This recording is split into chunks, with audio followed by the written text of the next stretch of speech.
implications of social media on mental health. I've been suspicious of it for years, but especially over the last year, I've been watching and noticing the impact on myself. So like, have you ever gone onto social media for some fairly little thing? Oh, I'll just go check a message, or I'll just go post this one thing up. And then, you think, oh, it'll just take a minute. And then you emerge half an hour later and you found that you've been sucked down some black hole. You haven't got a clue what you've been doing for the last half hour. Well, I've found and watched and noticed this happening to me quite a lot, and it's been really perplexing and irritating. So I decided to really consciously watch and notice myself over the last few months, and also conduct a little experiment or two just to see what would happen if I came off social media or I restricted or regulated my use of it. And I was absolutely astounded. Well, I shouldn't really be that surprised, to be honest. But I've also, over the last year, watched various podcasts from very credible researchers on the subject, and I've also read several books that really go into detail about what impact social media is having on our collective psyche, and what we can do about it, and also why. Because it's sort of this covert experience. We've kind of been lulled into this false sense of, oh, social media is all about connection, it's about sharing and all of this kind of stuff. And I think maybe originally it started off that way, but then it became this massive corporate interest, and it makes gazillions of money. And when anything involves huge amounts of money like that, we have to actually just be a little bit cautious and look behind the veil and see what is really going on. Suicide rates are higher than ever. This actually dovetails with the rise in internet and social media. And I just want to say right from the get-go, I am not against technology. I think if it's used in a healthy way, it can be really beneficial. I mean, I've learned how to do some really top-notch skills, including book publishing and graphic design, just through educational resources online and videos. And I've also cured CPTSD because I didn't have the funds to see a therapist in the past, and I've gained immensely from resources that are available on the internet that would be much harder to come by if I would have to source that in slow time. So I'm not saying throw the baby out with the bathwater. I'm just bringing forward a conversation that really needs to be had, because I feel like we've had the wool pulled over our eyes. And I think a lot of people feel this, and if you're watching this, you probably feel it too. You probably feel like that addictive tendency on social media. The problem is it's socially acceptable. It's some mass socially accepted addiction. I mean, there are 2 billion people in the world who use Facebook, and 75% of those use it on a daily basis. I mean, to me, there's actually something wrong with that. I find that really creepy. So I decided to start watching and noticing, when I engage with social media, the effects that it had on me. And I noticed a sort of tightness in my brain. I noticed heightened anxiety. I noticed this impulsive wanting to check feedback, to engage with feedback. I noticed this, it's an almost artificially induced social thing where I wanted to connect, and that would be at the expense of connecting with people in everyday life. And I'm really glad that I watched and noticed this. And the other thing that I found quite disturbing was I noticed that it was destroying my creativity. So what I did was I did a little experiment with myself, and I came off social media, and I noticed within 24 hours, it was like the wiring in my brain started to change. I started to feel less anxiety. I started to feel that social media induced loneliness just disappeared. It's like I didn't really need it. It didn't really take much for the wiring in my brain to start to kind of unravel itself and edge towards healthier wiring.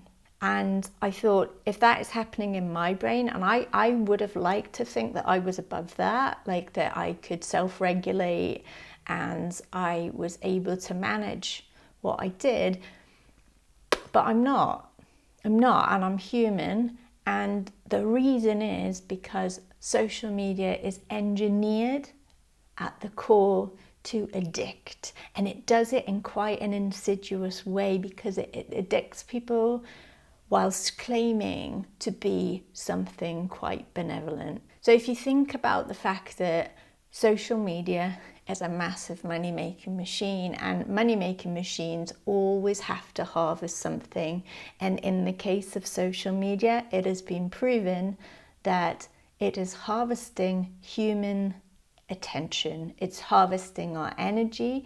The longer we stay on social media, the more we are lining someone else's pocket somewhere. And you might think, well, I'm not paying for anything. You actually are. Every advert, every sponsored post, every subliminal thing that is served up without you actually hardly noticing it is actually going ka-ching, ka-ching, ka-ching somewhere, and it's taking your preferences, your desires, what you do like, what you don't like, what fires you up, what makes you angry, what you absolutely adore and love. It's taking all that, it's creating the perfectly engineered kind of system for you on your screen, so that you get served up exactly what is going to keep you on that screen longer. And it works. It works for most people. And even though I felt like I was aware and conscious, it has totally and utterly hooked me, and I'm not happy about it. And you might think, oh, it's all innocent, and we'll turn a blind eye to it and we'll stay in blissful ignorance. They know exactly what they're doing, and they are actually hedging their bets that we will all do that we'll all just turn a blind eye to it and stay blissfully ignorant. So it's our call, it's our move. It seems that we need some sort of plan, because if you don't have a plan, you're going to be swept along in blissful ignorance. It's going to be having an impact on you. It's going to be rewiring your brain. And it has been scientifically proven to wire the brain in a particular way. It's taking away really important ways that your brain would normally function as a healthy human being, as long as you're glued to that screen, and it's wiring it to be glued to the screen so that you can't live without it. It's actually very clever, it's insidious, but if you want to transcend that, if you want to rise above that, if you want to move to healthier patterns, then you really need a plan. And there's actually books out there, lots of books. There's one book that I recommend is Cal Newport's book, Digital Minimalism. I've read that a couple of times now. I've also watched his podcast with Rich Roll. I highly recommend it. It is full of insight and tips, hints, inspiration. It goes right into the nitty-gritty of why it's happening, the way it's happening, and then what you can do about it. So I did a little experiment on myself, and I watched and noticed my engagement with social media, and I noticed 3 things coming up for me. 3 things that my mind was hooked on, that it was trying to convince me, the reasons why I need to stay hooked into social media. And the first thing was the fear of missing out on stuff. The human brain is wired at a primordial level since the dawn of time for connection. So I didn't find that I was missing out on anything important when I came off social media for more than 24 hours or restricted my usage to, say, a few minutes every day. Not only did I find that I didn't miss out on anything important when I stepped away for social media for more than 24 hours, I actually noticed that it enriched my life experience. It's like I had a deeper connection with the everyday life experiences. And not only that, I sought them out more passionately. And then I found this longing to connect with people and have conversations with human beings more. And the second really sneaky trick that my brain tried to play with me was that if I quit social media, I'll lose my friends.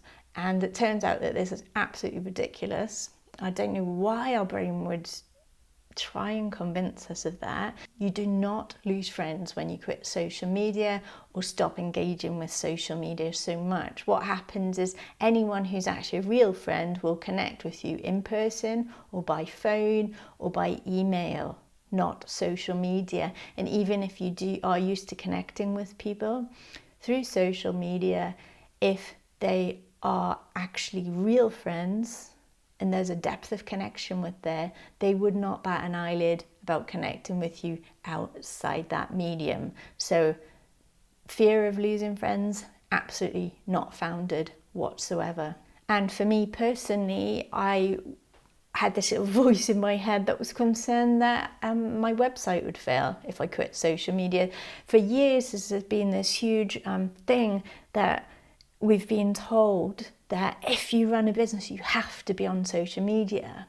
It's like brainwashing. You know, I've believed that for so long, but when I actually looked at the statistics and explored, it turns out that despite having 50,000 subscribers, I get an absolute tiny clickback rate from anything I post on social media. So for me, the social media engagement with my actual website is very small. People tend to come to my website directly or via my newsletter, or they find me through specific searches on search engines. And you know what the funny thing is, that it's sort of irony, that more I pull away from social media, so the less I use social media, the more my traffic on my website has grown. That's really, really interesting.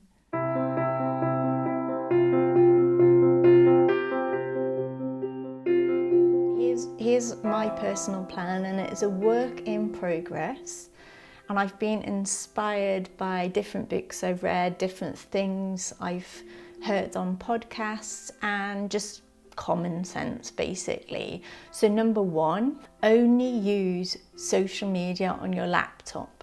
This is actually quite an easy one for me because I'm not actually a smartphone user in general, and I did get a smartphone last winter, about a year ago, and I put a few social media apps on my phone. Absolute nightmare. It was addictive as hell.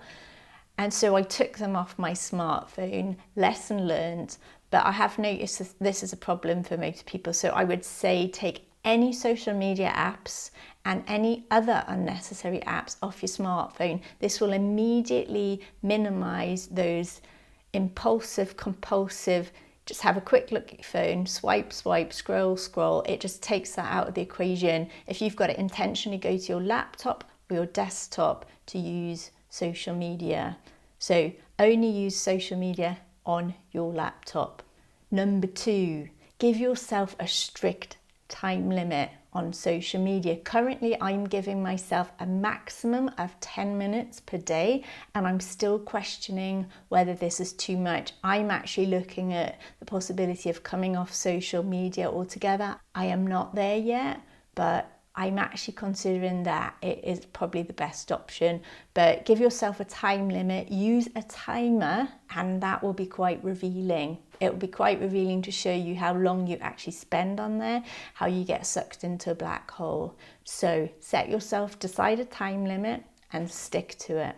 Number three, specify a purpose. why am I going on? For me, this might look like to check local events in my local area. I'm new, I've moved to a completely new area, I didn't know anyone, I often move around because I'm a bit of a nomad. It can be helpful, not always, if used mindfully. So for me, that enriches my life to be able to find out what events are going on locally that may not be published elsewhere. So that's a thing that I can check out, and I can do that in a few minutes. Also for me, I have quite a big Facebook page, so I might post articles or recipes. I'm doing this minimally now, and I find that I can do this within my 10-minute allocation per day. I can engage, maybe I can go on twice for a few minutes at a time. I can post something, I can engage, and if anyone really wants to engage with me, they know to email me or contact me directly through my website, which I will engage with more. I also don't have Facebook Messenger as an app on my phone, so if anyone wants to message me through Messenger, I have to do that on my laptop too. Hardly anyone will actually message me there now, because most people know to either phone me, text my phone so we can arrange a conversation, or email me. And then I do sometimes post a photo, like I like to go hiking, and sometimes I like to share that energy, and that brings me joy to share a little bit of that magic. So specify why you're going on. That will mean that you're not tempted to scroll and just be on there mindlessly, just wading through stuff in the promise of finding something inspiring. I found that really effective. And number 4 is the no scrolling rule. And this is something that I really need to work more on. Just not scrolling. Scrolling is where we get lost. Scrolling is where we get sucked into the vortex. And when I stopped allowing myself to scroll, I noticed this compulsive need to scroll. It's like my brain is saying, I must scroll something. It doesn't matter what it is. It doesn't matter if it's like some random 7-day weather forecast app on my phone or whatnot. I've noticed myself doing that. That's something I really need to work on. I can set myself the no scroll rule, and to be perfectly honest, sometimes I fail. Sometimes I find myself scrolling and I'm like, damn, I didn't, I catch myself doing that. Luckily I can see it, and as soon as I see it, I stop it. As long as it doesn't last for more than like 60 seconds or something, it's okay. But set yourself a no scrolling rule and just be purposeful and mindful about your engagement. That will actually help a lot towards rewiring your brain for healthier use of the internet. So number 5 is to clearly write down bullet point list and define your rules. So if you don't define your rules, you're going to be swept along in the tide. You're not going to have that structure. So then you're going to fall under the umbrella of that corporate social media wave, and you'll just be swept along with that. That's why you need to sit down and really clearly define your rules. And the same goes for, say, if you binge watch Netflix or you have too much screen time, as in videos or TV, you need to set rules for that as well. If you're watching more than an hour of TV or screen time in general every day, then that is actually an addiction. Number 6 is really important. Make a list of all the things that do not involve a screen that you want to do or that you already do in your life. The reason that this is important is because the human psyche cannot bear an empty vacuum. And if you restrict or come off social media, you're going to create an empty vacuum, and it's going to be really difficult. But the human brain is wired for activity. You've got plenty of time to learn how to meditate and become at one with stillness. That'll come in time. That's not there for most people at the moment. In the meantime, realize that the human brain is wired for activity. That is normal, that is human. So make a list of all the things you can do that do not involve a screen. For me, it might be learning a new language. I'm learning 2 new languages at the moment. I get my sewing kit out and I've started learning how to crochet.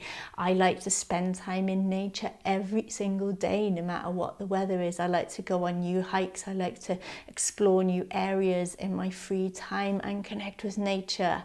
It could be anything. It could be dancing, it could be singing, it could be, very importantly, connecting with people, going to new groups, socializing, inviting friends for dinner, anything like that. But whatever you do, make a list. So this is a really important subject. It's something that I'm exploring in great detail. I feel like I'm only just scratching the surface. I'm really interested to hear what your own experiences are, what your own thoughts are. Everyone is having a unique experience and we all have gifts and insight to share with each other. I'd love to hear what you think, what you feel, or if this video helps you in any way or you find it valuable, please do let me know that also. So I'll leave some links in the section below this video that you might find useful, and I look forward to hearing from you. I'm Anastasia from kindearth.net. Thanks for tuning in, and bye for now.